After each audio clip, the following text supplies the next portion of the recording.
ហ្វេគឺជាភេសជ្ជៈដ៏ពេញនិយមទូទាំងពិភពលោកជាពិសេសគឺបងប្អូននៅកម្ពុជាតែងតែញ៉ាំកាហ្វេបែប brand តោះបងប្អូនទៅញ៉ាំកាហ្វេទាំងអស់គ្នាបា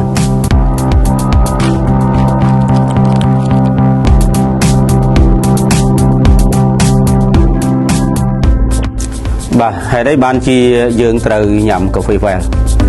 ដោយសារតែកាហ្វេវែលគឺជាកាហ្វេដែលរួមផ្សំពីរូបមន្តធម្មជាតិទី1ដូចជាកាហ្វេហើយទី2គឺពួកប្រភេទសត្វលីងជឺទី3ថាំងឆាវ